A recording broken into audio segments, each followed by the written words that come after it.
Hi, I'm Keith Boyle. I'm the CEO of Newfoundland Gold Corporation, who has assets in Newfoundland, Labrador, on the island of Newfoundland. And we've got our Queensway project, which is our flagship. We're advancing to first production late 27. We've got the Hammerdown mine, which we're currently ramping up its production in the first half of this year to hit a steady state. And we've got a property package that's got camp scale potential that we're advancing a very strong exploration program. Well, good to see you, Keith. Yeah, advancing indeed. In fact, today you've announced you've awarded the EPCM contract to WSP Canada. So just, to that point, why is now the right time? Well, in order to get to first production at Queensway, late 27, we have a lot of work to do, and a lot of engineering, detailed engineering to get done. One of the things that we identified as part of the development plan for Queensway was a phased approach. So in other words, starting with this high-grade core with a mill off-site. Having purchased that mill off-site with the Maritime Resources acquisition that we closed in November, we've now looked at alternatives and now have decided that we're going to expand the mill at Pine Cove using the equipment from Nugget Pond, in addition to supplementing that equipment and expanding the mill to up to 1,400 tons a day. And by doing that, we now need the detailed engineering and procurement and construction management to advance that so that we're in a position to start that production in late 27. Okay, so EPCM, so engineering, procurement, and construction management. What's the difference between that and EPC? And also tell us a little bit more about the kind of selection process for WSP. Sure. So, EPC is where you kind of hand the keys over to the whatever firm you're working with, and they take on much of the risk, but it also comes at a premium. When you work with an EPCM group, they do the engineering, procurement, and construction management in concert with the company in order to advance and complete the project. And so with all the years I've done this, EPC is great, but it's, I'll say, having been on the other side, I've been on the contracting side, it's less expensive when you work together with a contractor than it is when you give them all the risk, and they'll charge you the premium for it too. Okay, understood. And just in terms of that selection process, WSP, it was obviously reasonably well known, but what did that kind of selection process look like? We went out to 7 firms, I believe, and given the kind of market we've got, those 7 firms, we got 5 proposals, and through the selection process, it was pretty clear WSP had the appropriate experience and relevant experience to what we wanted to do with a couple other mill expansions, very, very similar to what we're doing here in Canada.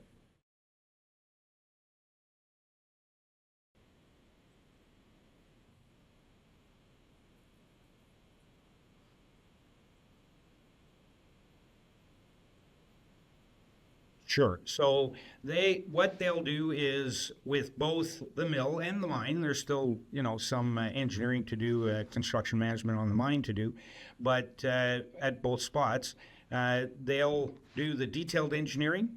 They'll put the procurement packages for both long lead items and construction contracts and materials for purchase. And then when it comes to construction management, it's like, when you build a house, you have a general contractor that manages all the other subcontractors that come in to execute, very similar to that. Okay. In terms of, I guess, the Pine Cove Mill, what exactly needs to be engineered or upgraded to support the kind of Queensway feed? Well, so 2 things. One, we're converting that Pine Cove mill, which is currently processing 700 tons a day from Hammerdown. So it's a 700 ton a day mill.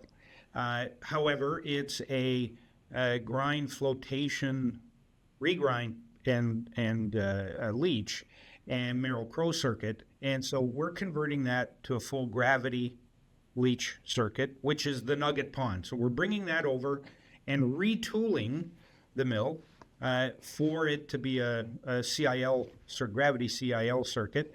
And then we're paralleling it with another 700 ton a day plant so that we have basically two circuits running in parallel for a total of 1,400 tons a day. It will then be able to take the Queensway ore, the Queensway material, and process it separately.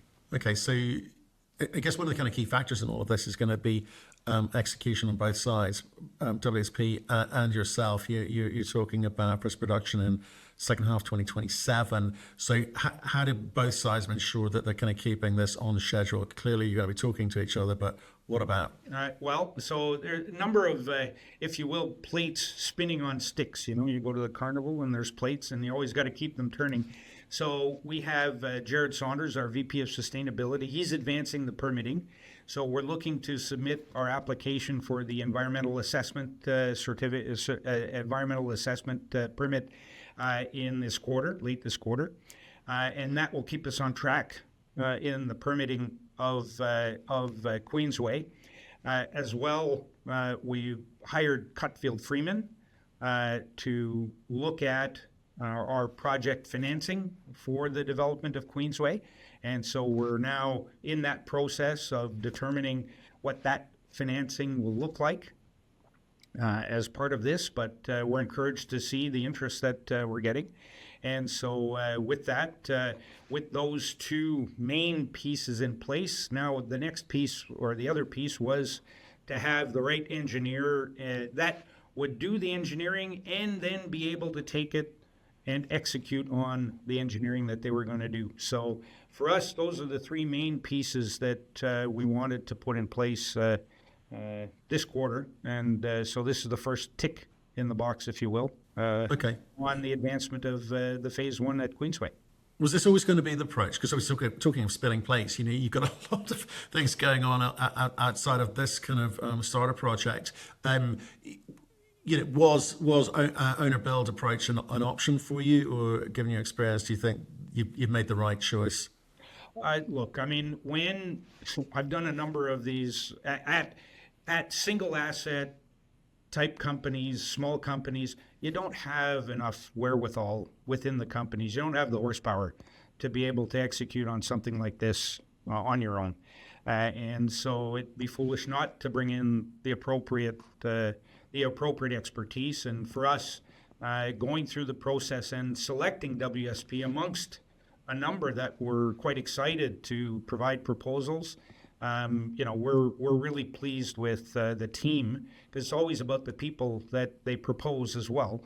And so we're really excited. You know, we're really pleased with the team that was proposed, and now they've hit the ground running and are doing a great job. And how dependent is WSP's work and output and hitting schedules on your ability to kind of move kind of permitting milestones along? I mean, specifically the environmental assessment. Well, it's actually independent. So the environmental assessment, that work, it's really, we're in the document writing stage at this point. We have all the data, and so we're using a different firm, Stantec, who are advancing the application that we'll be submitting to the government. They're the same firm that did Fireflies earlier in 25. And if you recall, Firefly got their environmental assessment done in 45 days. So the quality of the application is of paramount. And so Stantec is known in the province and have done it before. So we're, you know, it's independent of WSP's advancing of the boots on the ground, if you will. Okay, and okay, so they're not WSP not impacted at all on that front. With regards to, I guess, flexibility, going forward for you? Once they kind of start their process, once this engineering process starts, I mean, how much flexibility do you retain to optimize, efficiencies around the project if, say, the geology or costs or sequencing changes? Well, I mean, that's so there's an engineering manager and a project manager as part of that team that's really integrated as part of our overall team. Rob Asabgi, our Chief Operating Officer, is really the maestro when it comes to making sure everybody's talking to each other. And if something happens, we need a bit of a course correct, then we do that. WSP hit the ground running earlier or just before the new year, and got everything in place. So we're well advanced this year now to we're on track to deliver on what our schedule shows. Excellent. Okay, just one last question. Obviously, it's 2026. We had a chat about what's coming up, but in terms of this appointment, will you be able to kind of give guidance to the work that they're doing across the course of the year and into 2027? Will we hear more about it? Well, we'll update the market on key advancements of the project when we hit them, to demonstrate that the timelines are being met, and so that's why I mentioned the two main ones this year, or right away, are the environmental assessment and then the project financing. Those are the two key ones for us to then move to starting to purchase long lead items. That'll be the next critical one after that. And then after that will be the early works permit to be able to then get on the ground and start construction. Good stuff, Keith. Well, look, you're in build mode for sure. First step to gold pour out in 2027. Appreciate your time today. Thank you.